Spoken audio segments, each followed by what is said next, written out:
Talking of addressing it, Femi, we're aware that acting President Goodluck Jonathan removed the security advisor, but didn't actually overhaul the security arrangements that all three of you are talking about. What do you think of that response? Is it a question of just passing the buck?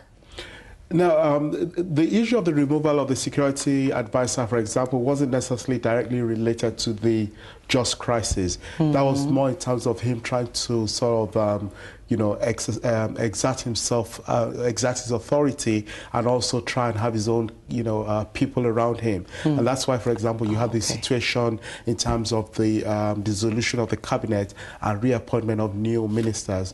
But in terms of the issue of, security, it's, just like has been rightly pointed out, it's something that is vested in the commander-in-chief of the armed forces, at the federal level. And I think what the drafters of our constitution were trying to do was avoid a situation where, for example, you'll have state military forces or state police forces, like some have called in recent times, so that you don't have a situation where, if, for example, you had security at that kind of level deployed to the state, perhaps it might be misused. But the reality here is that even if the power was in the hands of the federal government, how long does it take to deploy troops? In this day and age, this is something that should happen in, hopefully once that decision is taken, should only happen in minutes. We've got the telephones, there's the internet, so what could be the excuse? Well, we'll be examining possible excuses and reasons, more likely,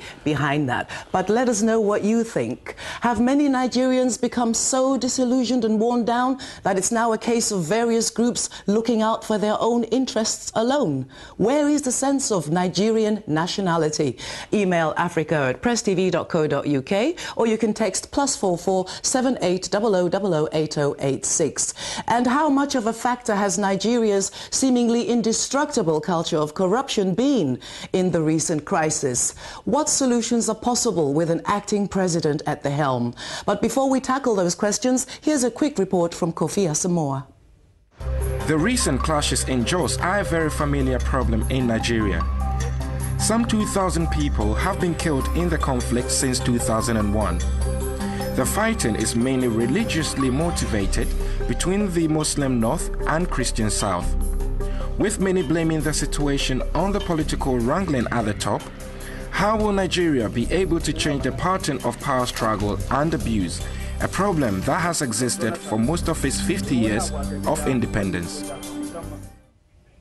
And it looks like blaming is being appointed every which way but loose. I'd like to come to you, Chris, there in Jos. The governor of your state, Plateau State, has been severely criticized, but so has the Nigerian government. How much of a factor, just give us a picture, has political gamesmanship been in this particular crisis? Yeah, part two, there are a section, particularly from the Muslim side, who feel the government at the state level was not really fair in the way it handled the issue, basically from 2008 to date.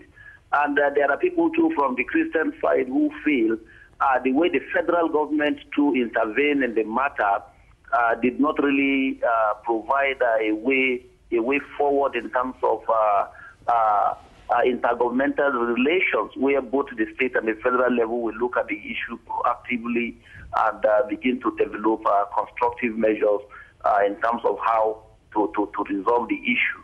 So the people themselves are even divided as to which level of government really hold the key with respect to resolving the crisis in the state. And I think for me, it boils down to the issue of governance that we just read, which also displays how weak is at both levels.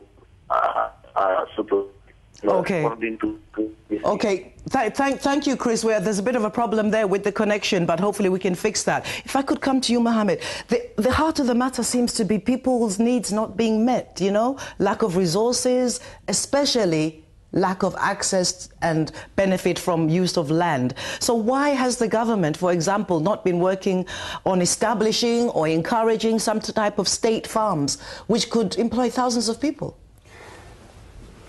Well, the problem is more than that. I mean, if they do it in Jos, then they have to do it nationwide. Yes. So if you have to look at what Nigeria has been misruled, whether we like it, whether we use the word misrule or not, is over a long period of time.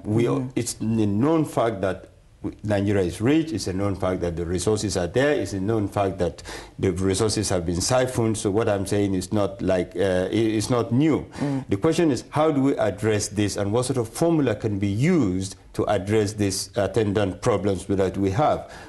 The root causes for most of the clashes, either religious, tribal, land, most of these causes is mainly unemployment, underemployment, ignorance, and as you rightly pointed out, land and water. In this case, mainly land and water. 20, 30, 40 years ago, look at the population of, say, the area we're talking about has exploded, has doubled or tripled. Now, when the resources were there, it wasn't a problem. You know, people lived side by side. Now that there is scarcity, people are fighting, and there is no formula of resolving this issue. So in the short term, there should be either a national conference where the Nigerians will sit down and say, this is what we want to do in the short term to provide security for them and basic needs. Then you will have a medium term whereby decent education is given so that I respect you as Yoruba, you respect me. And then in the long term, you have other things like the serious national question whereby I am a Nigerian first and not a Hausa and not a Yoruba. So that has to be addressed, But, I mean, you've mentioned, Mohammed, that of scarcity, that there is scarcity and the population has increased greatly. But for example, Femi, in the last 3 years alone, Nigeria has received over $100 billion, according to some, from crude oil alone. But, you know, young youth unemployment, for example, is estimated to be well over 60%, which is huge, and higher education is unavailable to many. Where is all this money going?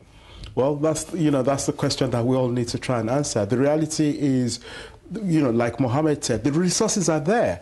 The country is blessed with so much resources, but unfortunately, those resources are not trickling down right to the man on the street. If they're trickling down, they're really going in trickles, so to speak.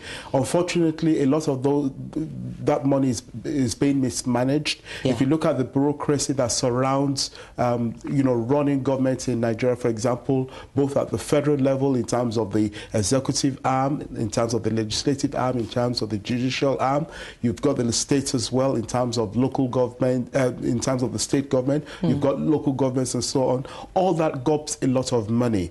And that's even on one side. On the other hand, you also have corruption at the very highest levels.